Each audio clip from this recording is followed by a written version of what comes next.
The Israelites fight against the remaining Canaanites. Chapter 1. Joshua died after that. The Israelites spoke to the Lord. They asked him, "Who of us will go up first and fight against the Canaanites?" The Lord answered, "The tribe of Judah will go up. I have handed the land over to them." Then the men of Judah spoke to their fellow Israelites. The men of Simeon, they said, "Come up with us. Come to the territory Joshua gave us. Help us fight against the Canaanites. Then we'll go with you into your territory." So the men of Simeon went with them. When the men of Judah doubted, the Lord helped them. He handed the Canaanites and Perizzites over to them. They struck down 10,000 men at Bezek. The men of Judah found Adoni-Bezek there. They fought against him. They struck down the Canaanites and Perizzites, but Adoni-Bezek ran away. The men of Judah chased him and caught him. Then they cut off his thumbs and big toes. Adoni-Bezek said, "I cut off the thumbs and big toes of 70 kings. I made them pick up scraps under my table. Now God has paid me back for what I did to them." The men of Judah brought Adoni-Bezek to Jerusalem. That's where he died. The men of Judah attacked Jerusalem and captured it. They set the city on fire. They killed its people with their swords. After that, the men of Judah went down to fight against some Israelites. Those Canaanites were living in the central hill country. They also fought against those living in the Negev desert and the western hills. Then the men of Judah marched out against the Canaanites living in Hebron. Hebron used to be called Kiriath Arba. The men of Judah won the battle over Shishai, Ammon, and Talmai. From Hebron, they marched out against the people living in the Beer. It used to be called Kiriath Shepher. Caleb said, "I'll give my daughter Akshah to be married. I'll give her to the man who attacks and captures Kiriath Shepher."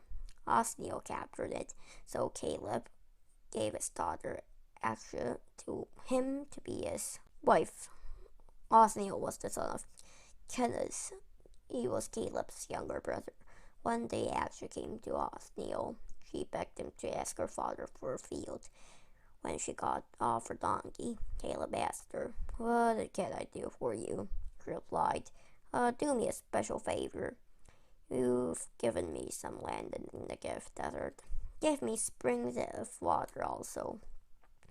So Caleb gave her the upper and lower springs. Moses' father-in-law was a Kenite. His family went up from Jericho. Jericho was also known as the city of palm trees. His family went up with the people of Judah to the desert of Judah.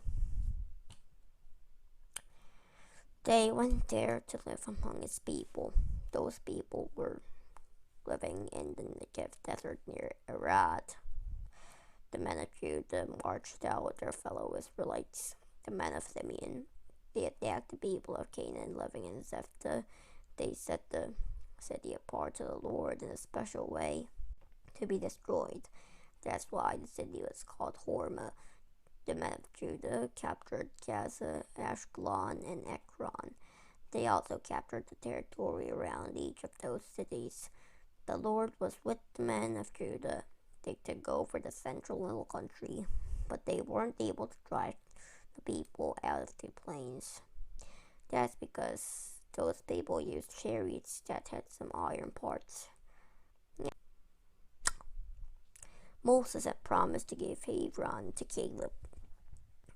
Caleb, yeah, I hope you remember Caleb. So Hebron was given to Caleb. He drove the 3 sons of Anak out of it. But the people of Benjamin did not drive out the Jebusites living in the in Jerusalem.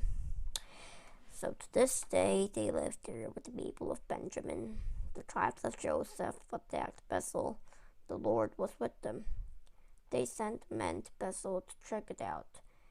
It used to be called Luz. Those who were sent saw a man coming out of the city. They said to him, "Show us how to get into the city. If you do, we'll see that you are treated well."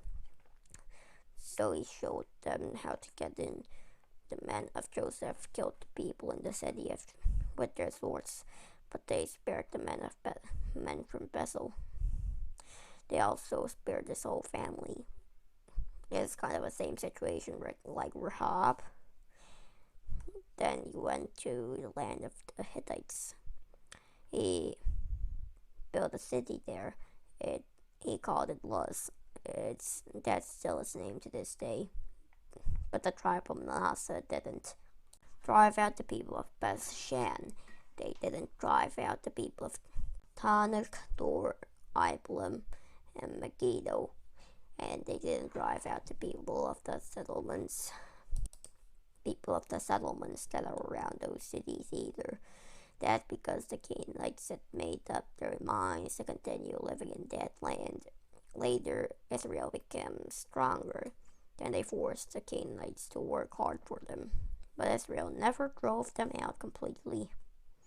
The tribe of Ephraim didn't drive out the Canaanites living in Gezer. So the Canaanites continued to live there among them. The tribe of Zebulun didn't drive out the Canaanites living in Kisron and Nahalal, so these Canaanites lived among them. But the people of Zebulun forced the Canaanites to work hard for them. The tribe of Asher didn't drive out the people living in Akko and Sidon. They didn't drive out the people of Alab, Akzib, Helba, Aphek, and Rehob. So the people of Asher lived among the Canaanites who were in the land. The tribe of Naphtali didn't drive out the people living in Beth-Shemesh and Beth-Anis. So the people of Naphtali lived among the Canaanites who were in the land. The people of Beth-Shemesh and Beth-Anis were forced to work hard for them. The Amorites made the people of Dan stay in the central hill country. They didn't let them come down into the plain. The Amorites made the people of Dan stay in the hill country. They didn't let them come down into the plain. The Amorites made up their minds to stay Mount Seir. They also stayed in Aijalon and Shalbim. But the power of the tribes. But then Joseph grew. Then the Amorites were forced to work hard for them. The border of the Amorites started at Scorpion Pass. It went to Sela and even past it. Canaanite war chariots. The Canaanites used heavy chariots covered with iron to fight battles. The chariots were tanks of Asian armies. War chariots could only be used on flat ground, not on rocky hillsides. The Israelites had no iron chariots. Dear God, know about Judges chapter 1 today. We note that the Israelites didn't trust God didn't have trust on God from this time, but we will not be like the Israelites and trust you and know you and worship you. Thank you always and amen. I gotta say goodbye, so thank you for my videos. I hope I see you next time. So goodbye, see you next time, chapter 2.